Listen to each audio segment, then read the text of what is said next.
நீங்கள் பார்த்துக் கொண்டிருப்பது நியூஸ் 21 செய்திகள். தமிழ்நாடு செய்திகளை உடனுக்குடன் தெரிந்து கொள்ள நியூஸ் 21 செய்திகளை பாருங்கள். உண்மை, உழைப்பு, உயர்வு.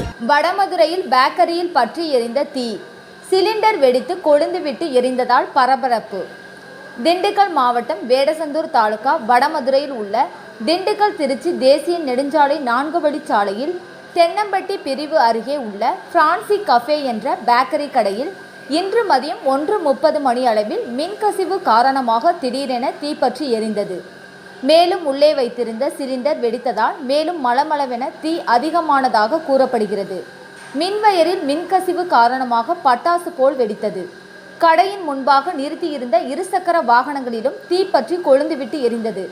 அதிர்ஷ்டவசமாக தீப்பற்றியவுடன் அனைத்து ஊழியர்களும் தப்பி ஓடியதால் உயிர் சேதமின்றி தப்பித்தனர்.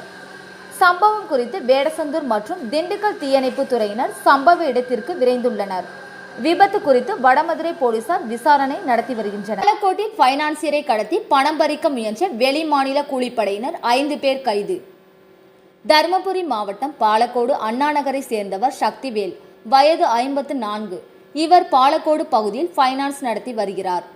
கடந்த 20ஆம் தேதி விடியற்காலை சக்திவேல் நடைபயிற்சி செல்ல தனது இருசக்கர வாகனத்தில் வீட்டில் இருந்து வந்து கொண்டிருந்தார். அப்போது வீட்டின் அருகே சொகுசு காரில் காத்திருந்த மர்ம நபர்கள் திடீரென மறைத்து வைத்திருந்த மயக்க ஸ்ப்ரேவை சக்திவேல் மீது அடித்துள்ளனர். இதில் சுதாரித்து கொண்ட சக்திவேல் கூச்சலிடவே அக்கம் பக்கத்தினர் உதவிக்கு ஓடி வந்தனர். இதனை அறிந்த மர்ம நபர்கள் காரில் ஏறி தப்பிச் சென்றனர். இதுகுறித்து சக்திவேல் பாலக்கோடு போலீசில் புகார் அளித்தார். Police superintendent Maheswaran, DSP Manoharan தலைமை தனிப்படை அமைத்து உத்தரவிட்டனர். சிசிடிவி காட்சி, செல்போன் தொடர்புகளை வைத்து தீவிர தேடுதல் வேட்டையில் ஈடுபட்டு வந்தனர். இந்நிலையில் இன்று பாலக்கோடு அண்ணாநகர் பகுதியில் நீண்ட நேரமாக சொகுசு காரில் சந்தேகப்படும்படியாக சிலர் இருப்பதாக போலீசாருக்கு ரகசிய தகவல் கிடைத்தது.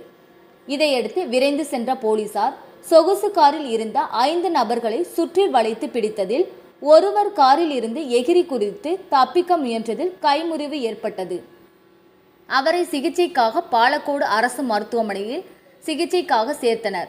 விசாரணையில் கைமுறிவு ஏற்பட்டவர் முக்கிய குற்றவாளியான நவீன்குமார், வயது 38 என்பதும் கிருஷ்ணகிரி மாவட்டம் தேன்கனிக்கோட்டையை அடுத்த சிஆர் பாளையம் கிராமத்தை சேர்ந்தவர் என்பதும் தெரிய வந்தது.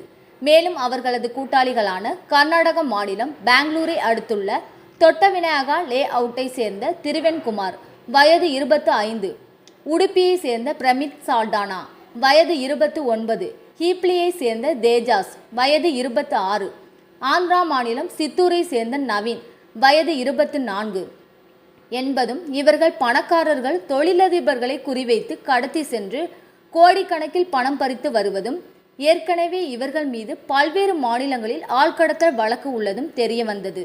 விசாரணையில் கடந்த 20ஆம் தேதி சக்திவேலை கடத்தி சென்று பணம் பறிக்க முயன்றதும் அம்முயற்சி தோல்வி அடைந்ததால் மீண்டும் கடத்த அண்ணாநகர் பகுதியில் சொகுசு காரில் நோட்டமிட்ட போது பிடிபட்டதாக தெரிவித்தனர்.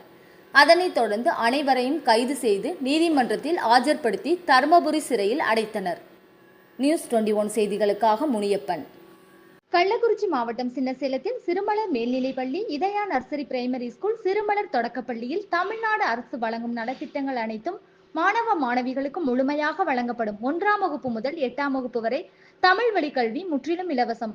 10ஆம் வகுப்பு, 11ஆம் வகுப்பு, 12ஆம் வகுப்பு மாணவிகள் 450க்கும் மேல் மதிப்பெண் எடுக்கும் மாணவ மாணவிகளுக்கு 50% கல்வி கட்டண சலுகை உண்டு. தரமான கல்வி, வளமான எதிர்காலம். மாணவ மாணவிகளை எம்பள்ளியில் சேர்க்க முந்துங்கள். மாணவ மாணவிகளின் படிப்பிற்கும் ஒழுக்கத்திற்கும் 100% வெற்றி உறுதி. கொடைக்கானலுக்கு உல்லாசமாக இருக்க திருமணம் முடிந்த 3 பெண்கள் அறையெடுத்து தங்கியதில் உடன் வந்த 2 பெண்கள் கள்ளக்காதலனை அழைத்து கழுத்தில் கத்தி வைத்து நகை பறிப்பில் ஈடுபட்டு திருட்டு.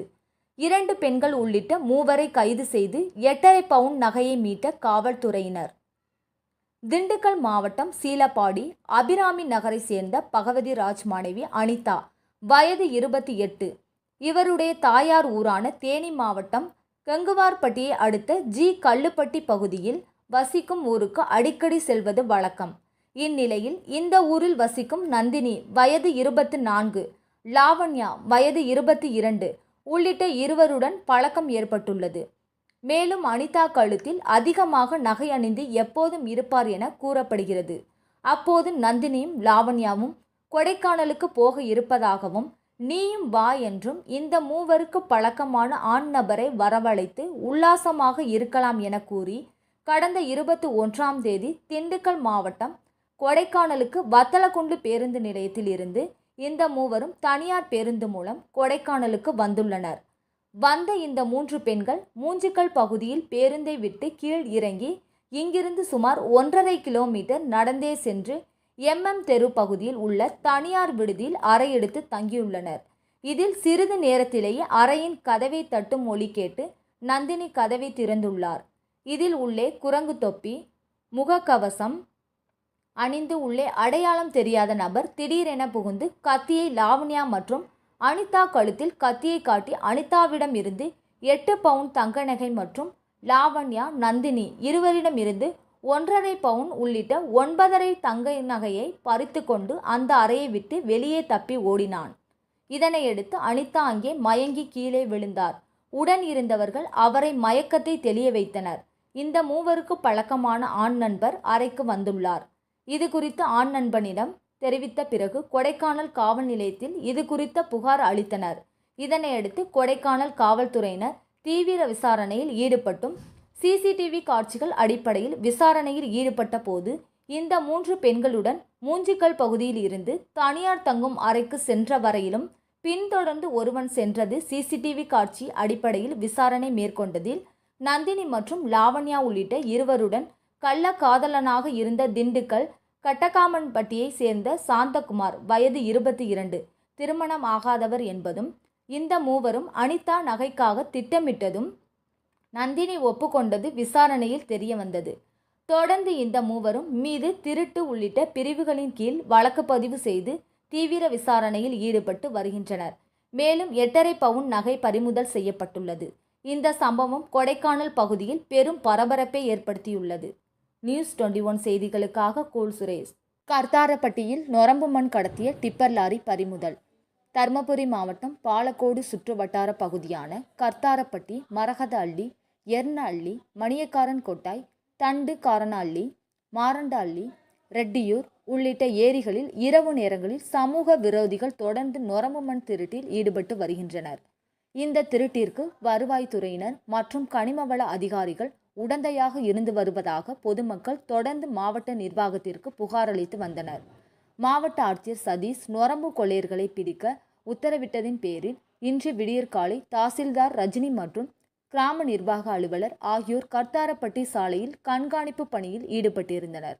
அப்போது ஏரியில் இருந்து திருட்டுத்தனமாக நொரம்பு மண் ஏற்றி கொண்டு வந்த டிப்பர் லாரியை தடுத்து நிறுத்தினர். அப்போது வாகனத்தை நிறுத்திவிட்டு டிரைவர் தப்பி ஓடி தலைமறைவானார். 4 லட்சம் ரூபாய் மதிப்பிலான டிப்பர் லாரியை பறிமுதல் செய்து பாலக்கோடு போலீசில் ஒப்படைத்தனர். இது குறித்து போலீசார் வழக்கு பதிவு செய்து டிப்பர் உரிமையாளர் ரெட்டியூரை சேர்ந்த முனுசாமி வயது 40 மற்றும் டிரைவரை தேடி வருகின்றனர். நியூஸ் 21 செய்திகளுக்காக முனியப்பன். கள்ளக்குறிச்சி மாவட்டம் சின்னசேலத்தில் சிறுமலர் மேல்நிலைப்பள்ளி, இதயா நர்சரி பிரைமரி ஸ்கூல், சிறுமலர் தொடக்கப்பள்ளியில் தமிழ்நாடு அரசு வழங்கும் நலத்திட்டங்கள் அனைத்தும் மாணவ மாணவிகளுக்கு முழுமையாக வழங்கப்படும். 1ஆம் வகுப்பு முதல் 8ஆம் வகுப்பு வரை தமிழ் வழி கல்வி முற்றிலும் இலவசம். 10ஆம் வகுப்பு, 11ஆம் வகுப்பு, 12ஆம் வகுப்பு மாணவிகள் 450க்கும் மேல் மதிப்பெண் எடுக்கும் மாணவ மாணவிகளுக்கு 50% கல்வி கட்டண சலுகை உண்டு. தரமான கல்வி, வளமான எதிர்காலம். மாணவ மாணவிகளை எம்பள்ளியில் சேர்க்க முந்துங்கள். மாணவ மாணவிகளின் படிப்பிற்கும் ஒழுக்கத்திற்கும் 100% வெற்றி உறுதி. மருத்துவ கழிவு சுத்திகரிப்பு ஆலை அமைவதற்கு எதிர்ப்பு. சிவகங்கை மாவட்டம் மானாமதுரை சிப்காட் வளாகத்தில் புதியதாக அமைய பெற்றுள்ள மருத்துவ கழிவு சுத்திகரிப்பு ஆலை கட்டுமான பணி தற்போது நடைபெற்று வரும் நிலையில் அப்பகுதி மக்கள் இந்த ஆலையினால் சுற்றுப்புற சூழல் மற்றும் சுகாதார சீர்கேடு ஏற்படும் என்றும் இது பல்வேறு மாவட்டங்களில் நிராகரிக்கப்பட்ட ஆலை என்றும் ஆகையால் எங்கள் பகுதியில் இந்த ஆலை அமைக்கப்பட்டால் இங்கு உள்ள மக்கள் சிறுக சிறுக நோய்வாய்ப்பட்டு மரணத்தை சந்திக்கக்கூடும் என்றும் அச்சப்படுகின்றனர். இதில் விவசாய அமைப்புகள் மற்றும் மருத்துவ கழிவு ஆலை அமைவதற்கு அருகில் உள்ள கிராம பொதுமக்கள், அனைத்து கட்சி பிரமுகர்கள், வியாபார சங்க நிர்வாகிகள் என அனைவரும் ஒருமித்த பாதையில் ஒருமித்த கருத்துடன் முற்றிலும் இந்த மருத்துவ கழிவு ஆலை மானாமதுரை சிப்காட் வளாகத்தில் அமையக்கூடாது என்றும் பல்வேறு கட்ட போராட்டங்களை நடத்தினர். இதில் ஒரு பகுதியாக இன்று மானாமதுரை வட்டாட்சியர் அலுவலகம் முன்பு அனைத்து கட்சி சார்பில் ஆர்ப்பாட்டம் நடைபெற்றது. இந்த ஆர்ப்பாட்டத்தில் போராட்ட குழு ஒருங்கிணைப்பாளர் முருகன் தலைமையில் முன்னாள் எம்எல்ஏக்கள் எம் குணசேகரன், எஸ் நாகராஜன், முன்னாள் மானாமதுரை பேரூராட்சி தலைவர் ஏசி மாரிமுத்து மற்றும் அனைத்து வியாபாரிகள் சங்க மாவட்ட தலைவர் பாலகுருசாமி, அனைத்து விவசாய சங்க பிரதிநிதிகள், காங்கிரஸ், சிபிஐ, சிபிஎம், தேமுதிக, அமமுக, நாம் தமிழர் கட்சி, தமிழக வெற்றி கழகம் உள்ளிட்ட அனைத்து கட்சி நிர்வாகிகளும் கலந்து கொண்டனர். மற்றும் சிப்காட் அருகில் உள்ள அனைத்து கிராம பொதுமக்களும் திரளாக கலந்து கொண்டனர். நியூஸ் 21 செய்திகளுக்காக தினேஷ்குமார். ஆனால் அந்த ஆலை இங்கே கட்டட கட்டுமான பணிகள் தொடர்ந்து நடந்திருக்கிறது.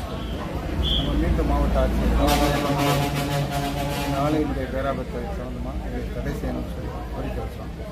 அதை எதையும் பொதுமக்களுடைய உணர்வுகளை மதிக்காமல் தமிழ்நாடு அரசும் சிவகங்கை மாவட்ட நிர்வாகமும் அதனுடைய மாசு கட்டுப்பாட்டு வாரியமும் இந்த தனியார் இந்த மருத்துவ கழிவு சுத்திகரிப்பு வாரியம் சிப்காட்டில் ஒருவர்கள் முன் வர்றாங்க. இன்னைக்கு மானாமதுரையில் இருக்கக்கூடிய அனைத்து அரசியல் கட்சிகள் கள்ளக்குறிச்சி மாவட்டம் சின்னசேலத்தில் சிறுமலர் மேல்நிலைப்பள்ளி, இதயா நர்சரி பிரைமரி ஸ்கூல், சிறுமலர் தொடக்கப்பள்ளியில் தமிழ்நாடு அரசு வழங்கும் நலத்திட்டங்கள் அனைத்தும் மாணவ மாணவிகளுக்கு முழுமையாக வழங்கப்படும். 1ஆம் வகுப்பு முதல் 8ஆம் வகுப்பு வரை தமிழ் வழி கல்வி முற்றிலும் இலவசம். 10ஆம் வகுப்பு, 11ஆம் வகுப்பு, 12ஆம் வகுப்பு மாணவிகள் 450க்கும் மேல் மதிப்பெண் எடுக்கும் மாணவ மாணவிகளுக்கு 50% கல்வி கட்டண சலுகை உண்டு. தரமான கல்வி, வளமான எதிர்காலம். மாணவ மாணவிகளை எம்பள்ளியில் சேர்க்க முந்துங்கள். மாணவ மாணவிகளின் படிப்பிற்கும் ஒழுக்கத்திற்கும் 100% வெற்றி உறுதி. ராசிபுரம், ஜம்மு காஷ்மீரில் தீவிரவாதிகளால் சுட்டுக் கொல்லப்பட்ட சுற்றுலா பயணிகளுக்கு மெழுகுவர்த்தி ஏந்தி அஞ்சலி செலுத்திய பிஜேபி கட்சியினர். நாமக்கல் மாவட்டம் ராசிபுரம் புதிய பேருந்து நிலையம் அருகே ஜம்மு காஷ்மீரில் இஸ்லாமிய பாகிஸ்தான் தீவிரவாதிகளால் நம் தேசத்தை சேர்ந்தவர் சுட்டுக் கொல்லப்பட்டதை கண்டித்து சேலம் பெருங்கோட்டை மாநில துணைத் தலைவர் KB ராமலிங்கம் தலைமையில் மெழுகுவர்த்தி ஏந்தி அஞ்சலி செலுத்தப்பட்டது. பின்னர் பாகிஸ்தான் இஸ்லாமிய தீவிரவாதிகளால் சுட்டுக் கொல்லப்பட்ட நம் தேசத்தை சேர்ந்தவர்களுக்கு கையில் மெழுகுவர்த்தி ஏந்தி கண்ணீர் அஞ்சலி, இஸ்லாமிய தீவிரவாதிகளால் தாக்கப்பட்ட கப்பல் படை அதிகாரிகளுக்கு கண்ணீர் அஞ்சலி என கோஷங்கள் எழுப்பி தங்களது கண்ணீர் அஞ்சலியை செலுத்தினர். இந்நிகழ்ச்சியில் பிஜேபி கட்சி உறுப்பினர்கள் மற்றும் தொண்டர்கள் என 20க்கும் மேற்பட்டோர் கலந்து கொண்டனர்.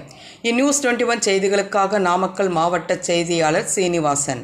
கள்ளக்குறிச்சி மாவட்டம் சின்னசேலத்தில் சிறுமலர் மேல்நிலைப்பள்ளி, இதயா நர்சரி பிரைமரி ஸ்கூல், சிறுமலர் தொடக்கப்பள்ளியில் தமிழ்நாடு அரசு வழங்கும் நலத்திட்டங்கள் அனைத்தும் மாணவ மாணவிகளுக்கு முழுமையாக வழங்கப்படும். 1ஆம் வகுப்பு முதல் 8ஆம் வகுப்பு வரை தமிழ் வழி கல்வி முற்றிலும் இலவசம்.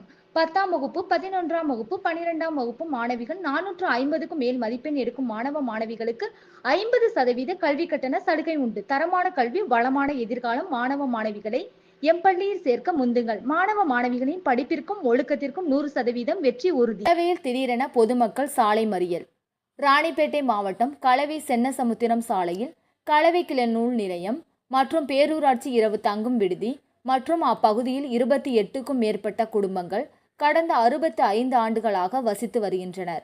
அப்பகுதியை சேர்ந்த சிலர் ஆக்கிரமிப்புகள் அகற்ற வேண்டும் என மாவட்ட ஆட்சியரிடத்தில் மனு அளித்தனர். இதையடுத்து மாவட்ட ஆட்சியர் உத்தரவின் பேரில் நெடுஞ்சாலைத்துறை ஆய்வாளர் அருணா இன்று காலை குடியிருக்கும் வீட்டின் உரிமையாளர்களுக்கு 7 நாட்களுக்கு இடம் ஆக்கிரமிப்பு அகற்றப்படும், அதனால் இடத்தை காலி செய்ய வேண்டும் என கடிதம் வாங்கியுள்ளார். இதில் பொதுமக்கள் சுமார் 65 ஆண்டுகளாக குடும்பம் நடத்தி வருகிறோம். தற்போது திடீரென ஆக்கிரமிப்பு அகற்ற வேண்டும் என கூறியதால் பேரூராட்சி மன்ற உறுப்பினர் நித்யா சக்தி தலைமையில் கலவி சென்னசமுத்திரம் சாலையில் திடீரென சாலை மறியலில் ஈடுபட்டனர். இது குறித்து தகவல் அறிந்து வந்த சம்பவ இடத்திற்கு வந்த கலவை காவல் நிலையம் சப் இன்ஸ்பெக்டர் அமரேசன், பாமக மாவட்ட செயலாளர் சண்முகம் ஆகியோர் பேச்சுவார்த்தை நடத்தினர். பின்னர் கலவி தாசில்தார் சுரேஷ், வருவாய் ஆய்வாளர் நடராஜன் ஆகியோர் சம்பவ இடத்திற்கு சென்று வாக்கிய அமைப்பு அகற்றுவது குறித்து பேச்சுவார்த்தை நடத்தினர். பின்னர் அதிகாரிகள் மாவட்ட ஆட்சியரிடம் தெரிவித்து பொதுமக்களுக்கு சமூக தீர்வு ஏற்படும் நடவடிக்கை எடுக்கப்படும் கூறியதால் சாலை மறியலில் ஈடுபட்டவர்கள் கலைந்து சென்றனர். அதனால் அப்பகுதியில் பரபரப்பு காணப்பட்டது. நியூஸ் 21 செய்திகளுக்காக பாஸ்கர். கள்ளக்குறிச்சி மாவட்டம் சின்னசேலத்தில் சிறுமலர் மேல்நிலைப்பள்ளி, இதயா நர்சரி பிரைமரி ஸ்கூல், சிறுமலர் தொடக்கப்பள்ளியில் தமிழ்நாடு அரசு வழங்கும் நலத்திட்டங்கள் அனைத்தும் மாணவ மாணவிகளுக்கு முழுமையாக வழங்கப்படும். 1ஆம் வகுப்பு முதல் 8ஆம் வகுப்பு வரை தமிழ் வழி கல்வி முற்றிலும் இலவசம்.